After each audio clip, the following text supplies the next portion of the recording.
And now, ladies and gentlemen, 12 rounds of boxing for the vacant WBC Continental America's title in the super middleweight division. Introducing first, fighting out of the red corner, wearing the blue trunks with white trim, weighing in at 163 pounds. He's from Pikesville, Maryland, ranked number 7 in the world by the International Boxing Federation with a professional record of 15-3, 9 KOs. Ladies and gentlemen, Percy No Mercy Harris. And his opponent across the ring, fighting out of the blue corner, wearing the blue trunks with black trim and weighing in at an even 164 pounds. This 1988 Olympic silver medalist is undefeated as a professional with a record of 19-0, 18 KOs, ranked number 2 in the world. Introducing Roy Jones Jr.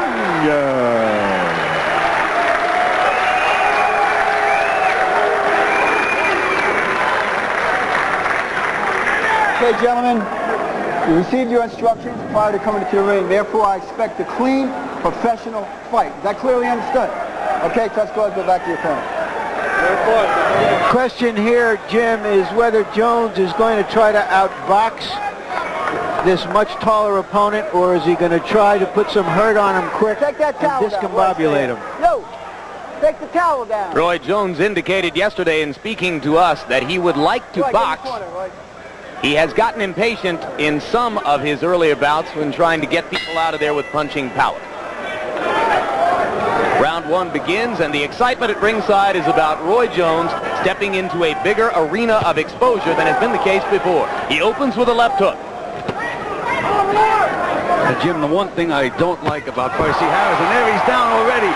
You have to remember that he's only had one fight this year. The first looping right hand caught him right on the temple, and down he went.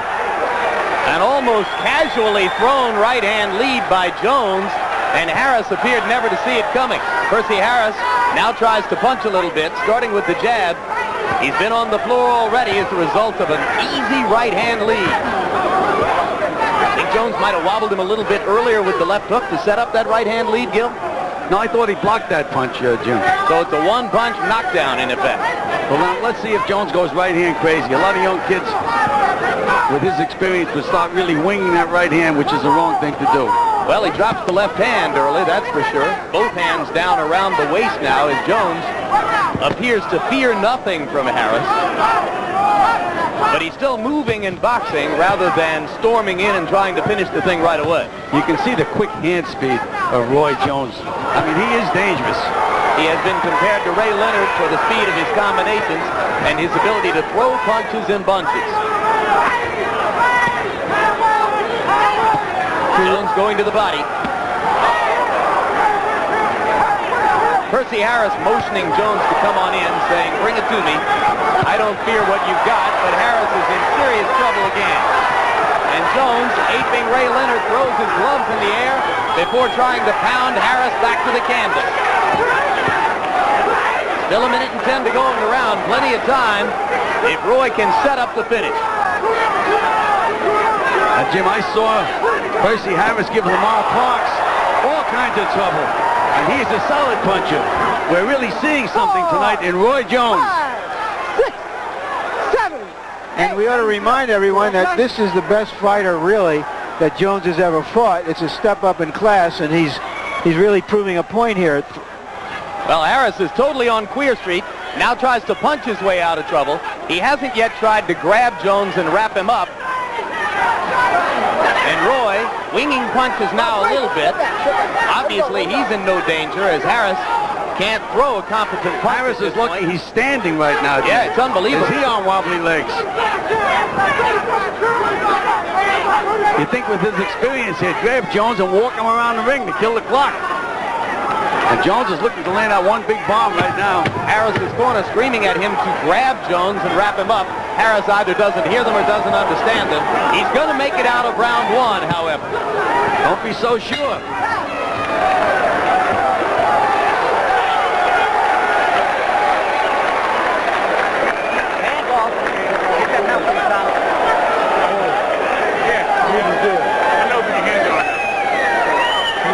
Keep in mind that nobody has ever treated Percy Harris quite like this, even if you never heard of Percy Harris. He is a ranked middleweight, the first ranked middleweight that Roy Jones has fought.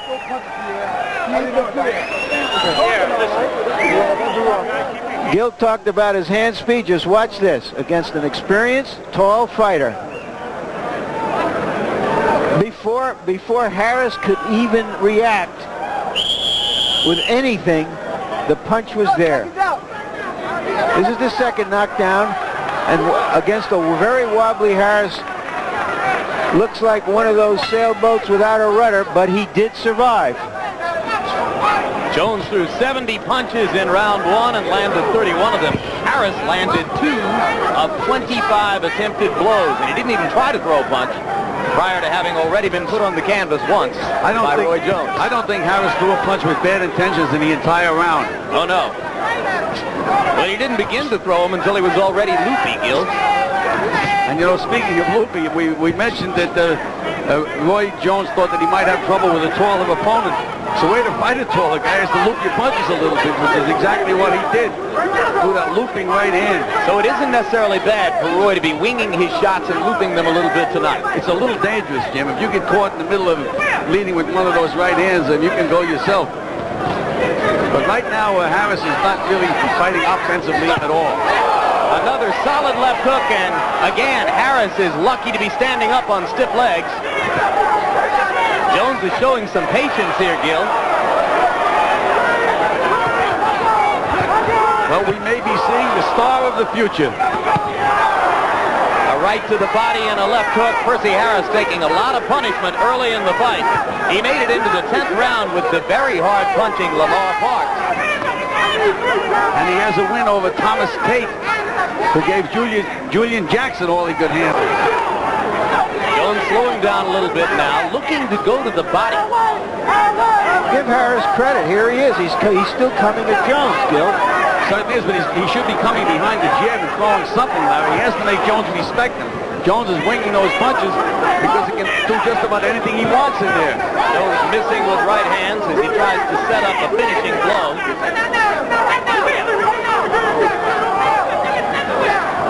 Harris pawing with the jab, and Jones just runs to the side to get away from it. Another left hook. That one landed up under the neck. Again, we mentioned that Harris hadn't had a fight at one fight in a year. He really got what we caught cold, no question about that. It's like a sprinter that starts a 100-yard dash and falls down in the starting blocks. I think Roy's resting a little bit here, Gil. His punches have lost their sting for the moment. Well, he's a young guy. He should be in shape to throw those kind of punches as long as it takes. He's fighting at a weight well above where he's been before. Most of his professional career has been spent at 154 pounds.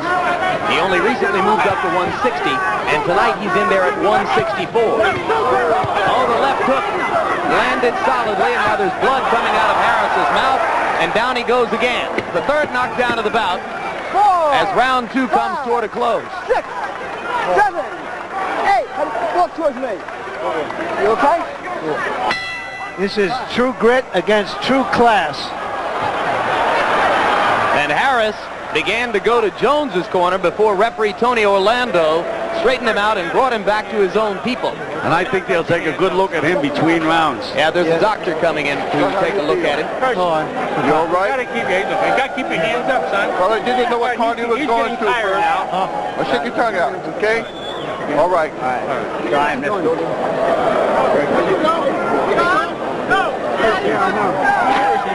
Third knockdown of the fight, that quick left hand. From a right-handed stance, he threw what looked like a right-handed jab and followed it with a left hook. Set up the left hook with a straight right hand. When you have hands that fast, you can break all the rules, Gil. Larry, we mentioned how much talent this kid has, and he's certainly showing it tonight. Very heavily muscled for a middleweight. He has brought the crowd to its feet. Virtually everybody around the ring is standing up. Now they begin to sit down as the third round begins. I think one more knockdown, and they're going to have to really take a good, solid look at Percy Harris. You can see Harris's legs are still rubbery. Non-rubbery legs.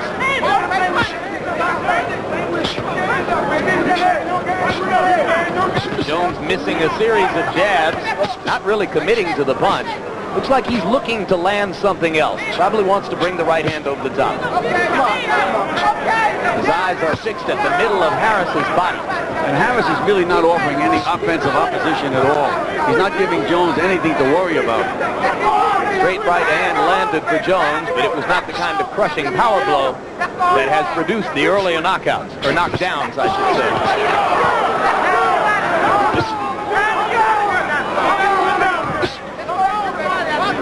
See how quick he is, Larry, threw a right-hand lead, got away with the punch, no counter from Percy Harris. He's just so quick. Not only fast hand speed, fast feet, fast everything. Well, until Harris gets his bearings, it appears that Jones can get away with just about anything in there. So the third round has brought the activity level way down. Missing the right hand. That one would have finished matters if he'd landed it flush. Jim, when a guy like Roy Jones fights, don't blink. Just when I was saying blink, he nailed Harris with that left hook. And another left hook. And Harris is wobbly on his feet again. Combinations will be the key for Jones. There's the jab and the right cross. There's another left hook. Now he's back to landing every blow. Threw that left hook to the head, right hand back to the body. Changing up beautifully, doing everything in there. The only thing he really hasn't used too much is a good stiff jab. That has not been necessary ever since that first bomb landing. Well, when you're landing most of your power shots, you tend to turn a deaf ear to the trainer who says jab. Fast hands. Percy Harris simply not able to get out of the way, even of straight right hand leads.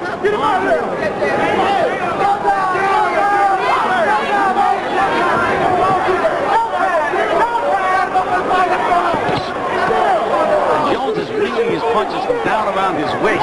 The long left hook was partially blocked. The short one landed. There's another left hook to the neck of Percy Harris.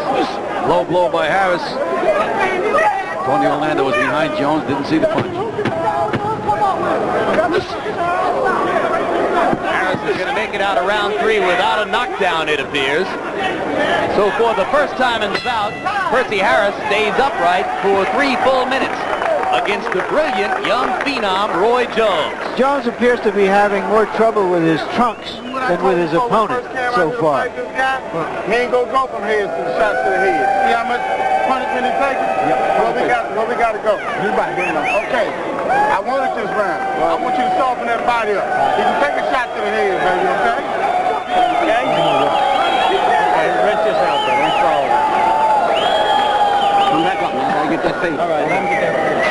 You gotta keep your hands up, baby. You want to keep your hands up, baby. It was up that round. No, yeah, better that time. It was better. Here is Roy Jones in action, and we may be watching a star who is about to burst upon us all. I don't think I've seen anyone with this kind of potential since the young Ray Leonard. Well, even the young Ray Leonard did not have the punching power that this kid has. Put his punches together, beautiful boxer, but this kid just seems to exude power with either hand. Well, if he can take a punch like Ray Leonard and keep coming back at you, then we'll know we'll have something. That remains to be seen. Well, he just took a right hand from Percy Harris, which is by about an 80-mile margin the best punch in the bout for Harris. And Jones shook his head as if to say, no, you didn't hurt me. There's tenderness and swelling around Harris's right eye. Blood coming out of his mouth, although that appears for the moment to have been stopped. Look how quick this kid is. Dangerous from any angle. Skips right in there. And he's following his corner's instructions to go to the body as well. Harris misses over the top with a left hook, and then follows Jones into the corner and gives him a 1-2 to the body. So it's becoming a little bit more of a boxing match for Roy Jones. If you look over his list of opponents, looking for a recognizable name, true boxing fans, super aficionados, will probably have heard of people like Jorge Castro, who went 10 rounds with Terry Norris, and also 10 rounds with Roy Jones. Or Jorge Vaca, a one-time opponent of Lloyd Honeyghan, for instance. But beyond that, there is not a recognizable name on the dossier. As we said, Roy Jones has been the best kept secret in boxing. Remember, in 1988, he was at the Olympics. Only recently has he broken away from the guidance of his father. Big-time promoters and managers in the sport complained that his father was overprotecting him. And Roy Jones Sr. simply said, my goal is for the kid to win a championship, not for him to make all his money in the first 3 years in the ring.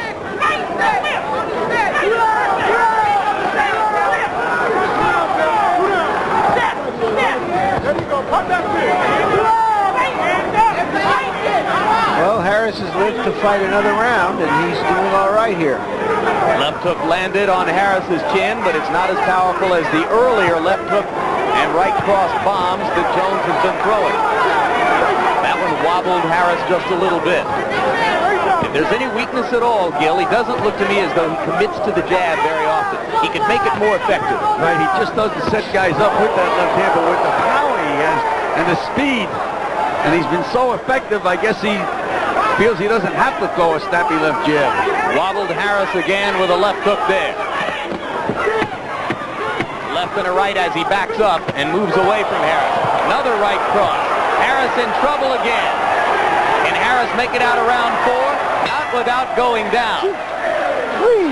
That's it. That's it. And Tony Orlando has seen enough. That's it, babe. Good try. So referee Tony Orlando calls a halt to what was 4 full rounds of sustained punishment meted out to Percy Harris by Roy Jones. Sustained brilliance as well. It was absolutely sustained brilliance. You have to remember that I saw Percy Harris's fight with Lamar Parks, who just recently fought for the middleweight championship, and it was a dead even fight after 8 rounds.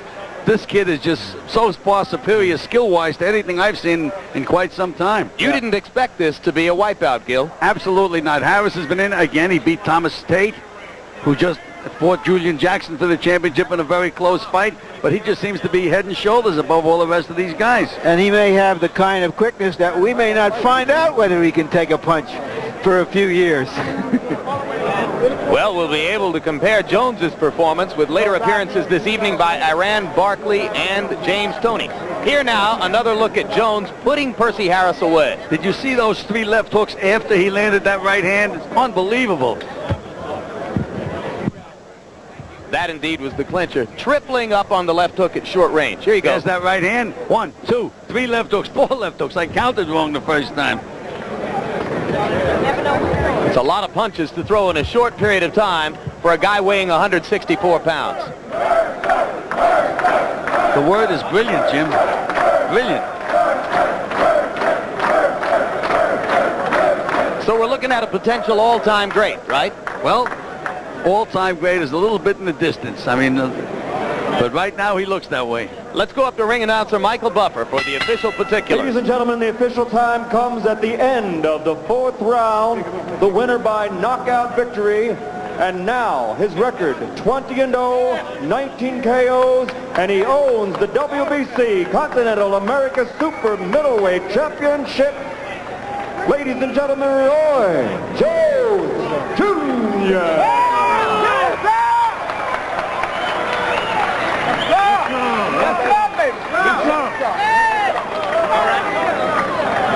Let's take a look at final punch stat numbers for the 4-round affair. And you'll see the lopsided disparity in punch output. Harris landing a total of 19 blows in the bout. Jones, 106 of 249. Very impressive, and the result speaks for itself. And now to speak for himself, Roy Jones with our Larry Merchant. Larry? All right, Roy, does this fight move you up to another level, do you feel? I'm not sure if it'll move me up to another level or not, but that fight was one that I needed. I needed badly. Why? Because with all the turmoil going on in my career, you know, it's time for me to try to make a move. My first step was going to be my most important step. Against a ranked, respected middleweight. Yeah, definitely. And now people can say, well, you fought somebody. You came out very quick, and you were winging hard punches rather than jabbing, as many people might expect. Did you want to just send him a message, or is that going to be your style from now on? Well, basically, I was sending Percy a message, you know, because some of the things that were said among me and him, I needed to let him know exactly where I was coming from. And, you know, the longer the fight would have went, the more punches I would have started to throw. Were you surprised he was able to survive you in those first 2 rounds? No, I wasn't surprised. That's why I went out there to prove to him and me that I was different from the other people that he had fought. He figured since he went a long distance with a couple of other ranked fighters in the middleweight division that he would go a long distance with me. But I went in there to prove him wrong and me right. How close do you feel you are to fighting for the middleweight championship? What are your plans? I'm not sure, you know. Right now, there's a couple of things, hopefully within the next 6 months. And before I go, I'd like to thank God for giving me the opportunity to be here and do the things I do. And I'd like to say congratulations to Steve Grant on your new marriage. I'd like to say hi to Willie Perry out in Detroit and all my family, my mom and my dad and everybody back at home. Thank you, everybody, for watching. All right, we just want to take a look at the end of the fight, Roy. You describe it. Open hand right, which he's been open for all night. But my hand was numb. There's 3, 4 hooks. I knew he was in trouble. And basically, it was a matter of time before I caught him. You say your hand was numb? Yeah, my right hand was numb because I think I had an injury on my wrist while I was training, and I wrapped it a little tighter, and it has got numb. So I was having a problem with it, and that's why I was at him so hard, too. Thank you again, Roy. We'll be seeing you